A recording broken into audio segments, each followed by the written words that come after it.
السلام عليكم كبجمتوتا وردفتوتا كينيا هندو ديبسا واي كنا برچو بربادا مي الراها دبنو تينتلا كينيا كان الراها كيستي واهي انتلهارو دايما يشيتي يوجين فيلم الراها كيستي ملأتي دفني را وجين تنجرتوسان واهي ساني هادبنو انتلسون جالالي فلافيوسي اكاسما دايمني سنو كاني في فلافيوسي واهي كنني كان الرئيسني فيلمنوتا كان فيديو كينيا غرمتي داوچو اندغتنا اكاسما فيديو كينيا لايك غدو اندغتنا اسنين جنة اكوما بيكتن كبجمتو داوچوتا كينيا جيريني فلافيوس باي نسا ولكا اولي وستانتانيوس كيستي كان دبرسيو تو akkasumas Filavius fi Andires warra kan gidduutti wal dhabdee yeroo dheeraa keessa ture. Filavius ajajaa ta'ee kan muudame yeroo ta'u Andires aangoo isaarraa yeroo itti kaafamutti inni ajajaa ta'ee muudame. Intalli kutaa darbe keessatti agarsiifamte dhugumatti jaalallee duraanii Filaviusiti. Akkasumas akkuma yeroo darbe isinitti himnee turre Filavius Constantinos keessatti nama baay'ee bareedaa kan shamarree fi giiftiin hundinuu isaaf duutu akka turan isinitti himneerra.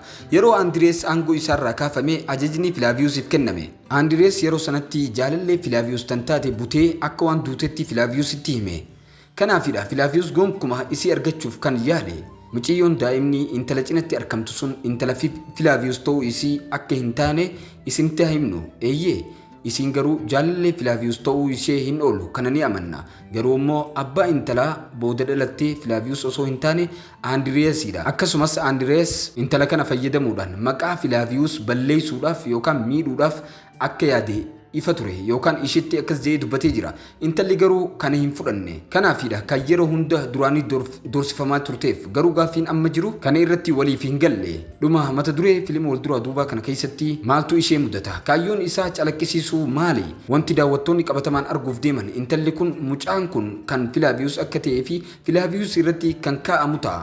Yookaan maqaa balleessan ta'a. Kanaaf maqaan Filavius ni manca'e. Kana qofa miti. Gaa'illi isaa Faaximaa fi isa iddoo hiruulleen akka ta'uu hin dandeenyeef kana ni godhu. Haa ta'u malee mee duraanuu akka tilmaamnu Filavius jaalallee isaa tan duraanii tana yeroo dhiyootti ni duuti. Sirriitti kanuma ta'uuf deema yookaan kanumaatu ta'a.